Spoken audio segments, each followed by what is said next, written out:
YTN 라디오가 보내드리는 신율의 뉴스 정면 승부 2부 시작합니다. 언제나처럼 화요일 2부는 민주당은 비상 중인데요. 자, 오늘도 함께해 주실 분 소개해드리죠. 청와대 국민소통수석을 지내셨죠. 박수현 전 더불어민주당 의원이십니다. 안녕하십니까? 네, 안녕하십니까. 박수현입니다. 이게 제목이 민주당은 비상 중인데 원래 이게 날아오르는 비상이거든요. 근데 요새 보니까 진짜 이거는 비상사태의 비상이에요. 예.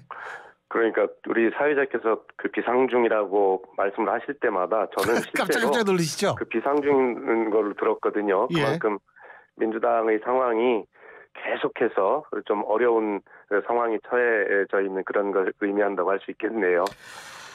일단 김남국 의원의 자진 탈당에 대해서 어떻게 평가하십니까?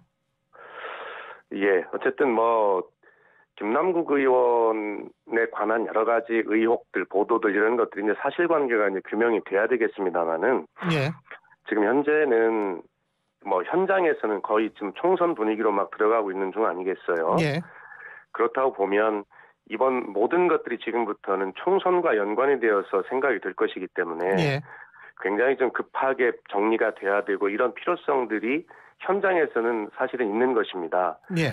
그렇다고 본다면 김남국 의원의 처음 해명이 의혹을 계속 낳고 며칠 끌었다는 점이나 그 지도부 입장 표명 이런 것이 며칠 있다 나온 것, 탈당 이런 것들이 사실은 총선을 앞둔 입장에서는 좀 시기가 늦지 않았냐라고 하는 이런 생각들을 많이 하시는 것 같아요, 현장에서는.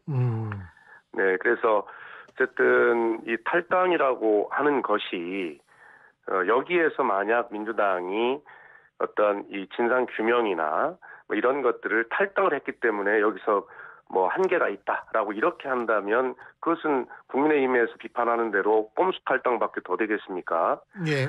그렇기 때문에 이런 것들이 좀 비록 늦은 감이 있지만 민주당은 또 김남국 의원 본인은 끝까지 책임 있는 자세로 이 문제를 진상을 규명하고 책임질 건 지고 하는 모습을 보이는 것이 무엇보다 중요한 때라고 생각이 됩니다.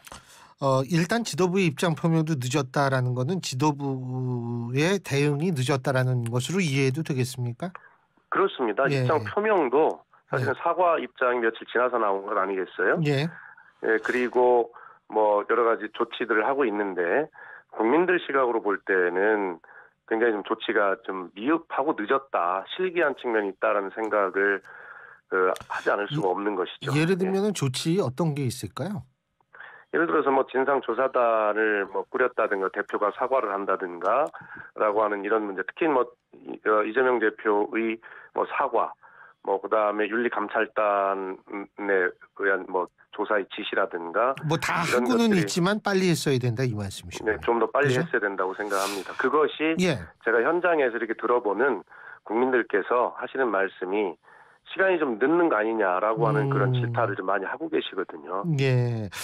그리고 지금 한계가 있다라고 얘기를 하는데 말씀하셨는데 사실 제가 봐도 한계는 있거든요. 예를 들면 지금 일단 김남국 의원이 탈당을 하지 않았습니까? 그죠? 예.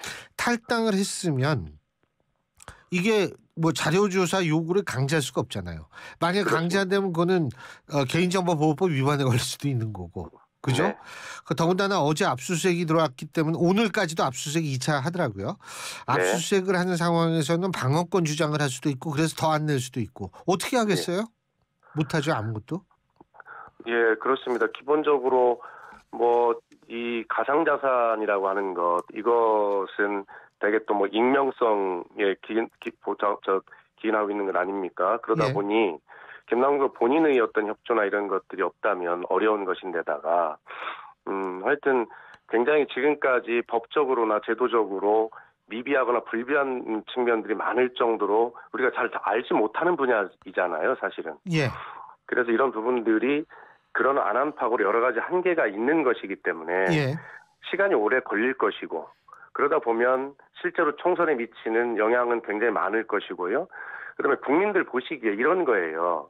그래, 결과가 김남국 의원의 주장대로 잘못이 없다고는 어떨지는 모르겠다. 그러나 분명하게 이해 충돌의 부분이거나 도덕성에 관련된 뭐 상임위 회의 시간에 얼마가 됐든 간에 뭐 그런 것을 했다거나라고 하는 것들은 이런 어떤 그 실체적 진실을 시간을 걸려서 오래 뭐 규명을 하고 이런 것과 별개로 사실은 굉장히 그 중요한 도덕성에 기인한 이런 부분들이거든요. 이런 부분은 굉장히 그 국민 정서에 반하는 것이기 때문에요.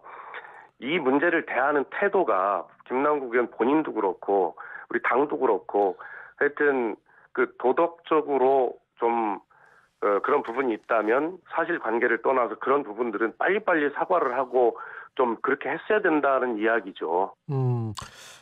그 어제 아니 일단은 자 그 지금 조국 사태하고 일부에서는 조국 사태하고 김남국 의원 문제하고 비교를 하는 경우가 있는데 어떻게 보세요, 박수현 수석님은?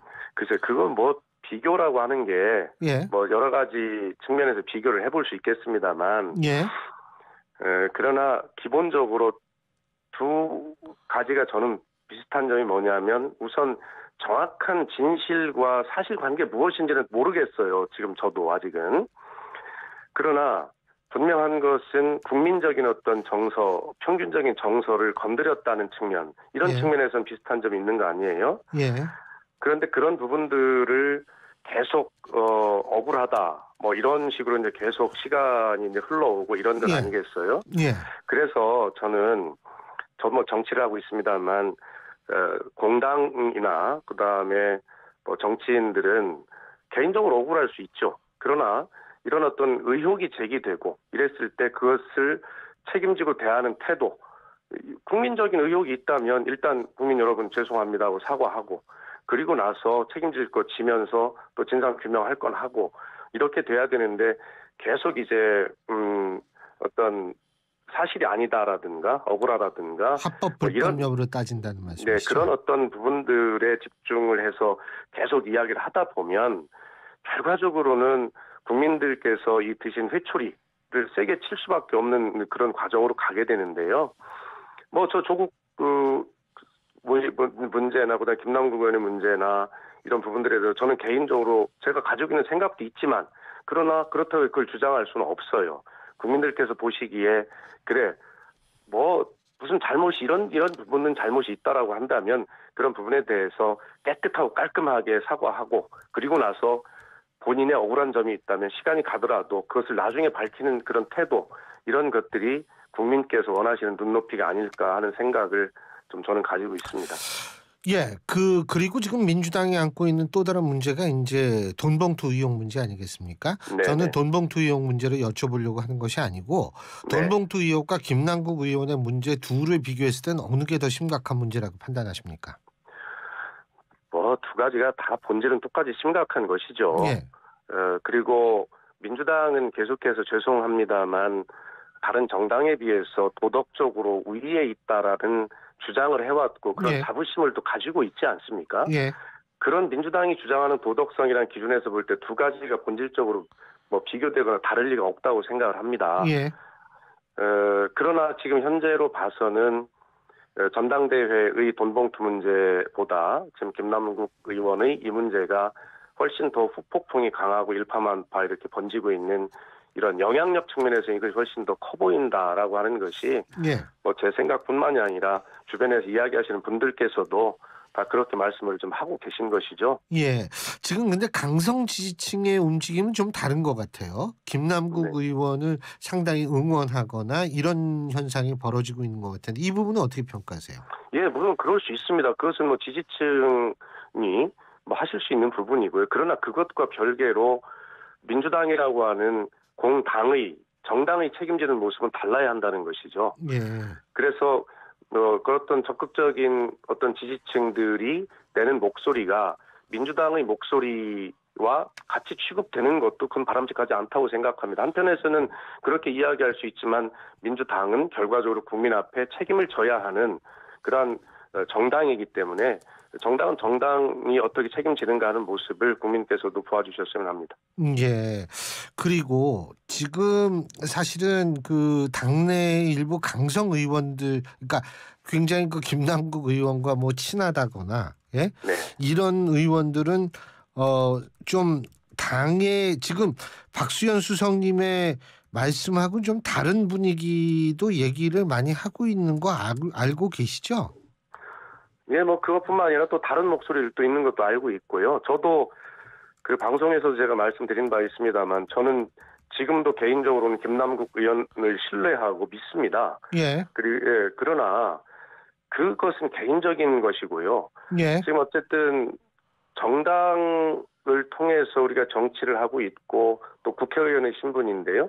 그것과 이 어떤 개인적인 어떤 관계들로 판단할 문제는 완전히 다른 것이어야 한다고 생각을 하지요. 설사 김남국 의원에게 억울한 점이 있다고 저도 생각을 합니다. 그러나 그것을 옹호하는 것과 민주당에게 지금 전체에게 미치는 영향 앞에서 민주당이 어떻게 책임을 지는 모습을 함께 가지고 있느냐 하는 것은 저는 별개의 문제라고 생각을 하고요. 예, 그래서 돈봉투 사건도 마찬가지입니다만 왜 민주당만 가지고 그러냐, 다른 당은 없냐, 이것은 관행 아니냐 라고 이렇게 항변하고 싶고 억울한 이야기를 하고 싶어도 민주당은 그렇게 하면 안 된다라고 계속 저도 말씀을 드려온 것이거든요. 예. 김남국 의원에 대해서 이런저런 참 아쉬움도 있고 안타까움도 있고 그런 것을 이야기하고 싶지만 그러나 이것은 우리끼리 하는 이야기가 아니라 결과적으로 민주당이 국민을 상대로 드리는 말씀 아니겠어요? 예. 그렇기 때문에 그런 차원이 서로 다른 것이라고 생각합니다. 또 달라야 한다고 생각하고요. 알겠습니다. 그리고 지금 아까 문자를 주신 분도 계신데요. 이 전수조사 말이에요. 지금 네. 문자 주신 분 7027님께서 문자 주신 거를 제가 잠깐 소개해 드립니다만 의원 100%이 코인 관련 전수조사를 제대로 하는 게 필요하다. 이런 의견을 주셨는데 이 부분은 어떻게 보세요? 지금 그 문제는 조금 후에 저는 나와야 될 이야기라고 생각하고요. 예. 우선은 지금 그것을 민주당이 전수조사를 주장을 하기도 했습니다만 그 전수조사를 주장하게 되면 사실은 김남국 의원에게 제기된 이 문제를 물타기 하려고 하는 꼼수다라고 그렇게 당연히 반응이 나오지 않겠어요? 예. 결과적으로 김남국 의원의 이번 케이스는 교훈이 되어야 합니다. 진실은 진실대로 밝혀서 김남국 의원이 억울한 점이 있다면 억울한 것은 그대로 밝혀져야 되고 잘못된 점이 있다면 잘못된 건 그대로 또 처벌을 받으면 되는 것이니까요. 예. 그 사건이 마무리되면서 동시에 이것이 제도적으로 미비하거나 불비한 분야인데 이것을 어떻게 제도적으로 영역으로까지 확장될 것인가라고 하는 것은 그 다음 단계의 문제라고 생각을 하는 것이고요. 예. 지금 당장 전수조사를 하자고 하는 것은 사실은 본인들이 협조하지 않는 한은 이 익명성에 기반한 가상자산의 문제를 어떻게 전수조사를 할 수 있겠습니까? 그래서 이 문제는 우선 민주당이 말씀드린 대로 5월 내로 이 가상자산을 이해충돌이나 이런 것에 해당하는 그런 입법 조치를 하고 예. 그리고 나서 김남국 의원에 관한 문제는 문제대로 진실 규명을 하면서 그리고 그런 제도적 문제는 그것과 별개로 그 이후로 이어질 2단계의 문제이지 지금 동시에 거론하는 것은 저는 문제의 본질이 자꾸 희석될 가능성이 있다고 생각을 합니다. 그리고 일부 의원총회에서 이재명 대표에 대한 재신임 문제가 아마 의총에서 거론됐던 모양인데 어떻게 보세요? 저는 그거에 대해서 제가 원회이기 때문에 들은 바는 없고요. 지금 그 사회자께서 말씀하신 대로 그런 이야기 언론에 보도되었거나 그걸 근거로 질문을 하셨을 텐데요. 일부에서는 당연히 그런 또 불만을 이야기할 수도 있겠죠. 이런 겁니다.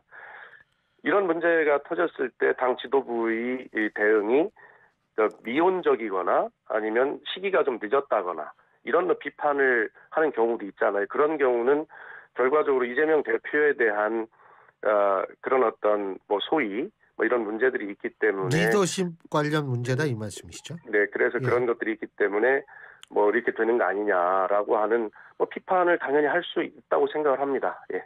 필요는 할까요, 재신임이?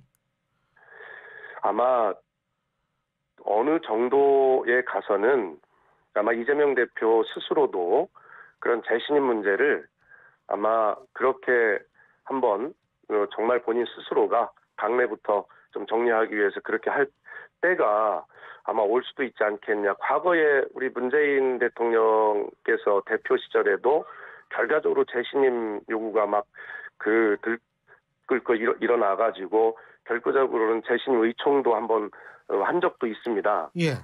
결과적으로 이재명 대표 개인으로서는 이런 여러 가지 문제를 정면 돌파하고 본인의 리더십을 세우기 위해서는 아마 가정입니다만 예. 뭐 그러한 때가 오면 그러한 정면 돌파를 한번 하는 것도 저는 뭐 필요할 수 있다라고 개인적으로 그런 생각을 합니다. 예. 근데 그 뭐 언제요? 이렇게 여쭤볼 수는 없는 거고 어떤 조건이 성숙됐을 때 이재명 대표가 그렇게 생각할 수 있을까요? 뭐 두 가지일 텐데요. 예. 아마 지금 이제 당내에 제기됐던 뭐 전당대회 문제나 김남국 의원의 문제나 이런 것들로 인해서 당이 굉장히 심하게 흔들리고 결과적으로 당대표 리더십 문제로 그것이 연결돼서 흔들릴 때 예. 뭐 이런 것일 테고요. 또 하나는 또 대표의 사법적 문제와 관련해서 뭐 다른 어떤 뭐 국회에서의 뭐 표결이 또 이루어진다든가라고 할 때 그때 좀 흔들리는 어떤 표결의 결과가 나온다든가라고 예. 했을 때 뭐 그런 어떤 결단으로 정면 돌파할 수 있다면 그런 방법을 선택해 볼 수도 있는 저는 제가 생각할 때는 뭐 그런 경우라고 생각합니다. 알겠습니다. 자, 이제 간호법 간단하게 여쭤볼게요. 오늘 간호법에 대해서 간호법 제정에 대해서 윤 대통령 거부권 행사했습니다. 이번이 네. 두 번째인데 어떻게 보세요? 글쎄 다른 걸 다 떠나서 삼권 분립인 이런 걸 떠나서 예. 이 문제는 굉장히 오랫동안 논의해온 사항이고 대통령께서 약속하셨고 공약했고 원희룡 그 당시에 대통령 선거대책본부의 정책본부장이었나요? 그분이 공식적으로 확인한다. 우리가 반드시 하겠다라고 했었고 또 이 지금 제정된 이 법률안에 대해서 여야가 오랫동안 서로 토론하고 합의된 내용들로 알고 있고요. 그래서 그런데 갑자기 그 다 약속하고 합의하고 서로 토론해 왔는데 그것을 왜 갑자기 거부권을 행사하도록 국민의힘이 대통령께 건의했는지 이해가 안 가요. 그 부분을 좀 설명을 잘 해야 된다고 생각을 하는데요. 예. 지난번 양곡관리법도 역시 마찬가지입니다. 생산 면적이 늘어나서 뭐 오히려 쌀값이 떨어져서 농민들이 피해를 볼 수 있다라고 하는 국민의힘의 논리, 주장이 있었는데 그것을 통과시킨 법에는 16조 5항인가를 신설해서 재배 면적이 조금이라도 늘어나면 시장 격리를 하지 않아도 된다라고 해서 정부에게 엄청난 그런 길을 열어줬는데도 그런 어떤 것들은 아예 쑥 이야기를 하지 않고 그냥 원안만 가지고 거부권을 행사하듯이 이렇게 해서 야당의 어떤 노력 이런 것들에 대해서 전혀 평가되지 않고 반영되지 않고 일방적 입법 독재다 이래가면서 거부권을 행사하는 것은 정말 너무 지나친 프레임이다 이런 생각을 하고 있고요. 예. 국민들께 민주당에서도 또 간호법 관련된 단체에서도 그렇게 어떤 내용들에 대해서 조목조목 반박을 해서 국민적 지지를 여론을 확보해야 된다고 저는 생각을 합니다. 예, 어쨌든 벌써 두 번의 거부권을 행사하고 앞으로는 몇 번을 할지는 모르겠지만 예, 좀 그렇습니다. 예, 오늘 말씀 여기까지 듣죠. 고맙습니다. 네, 감사합니다.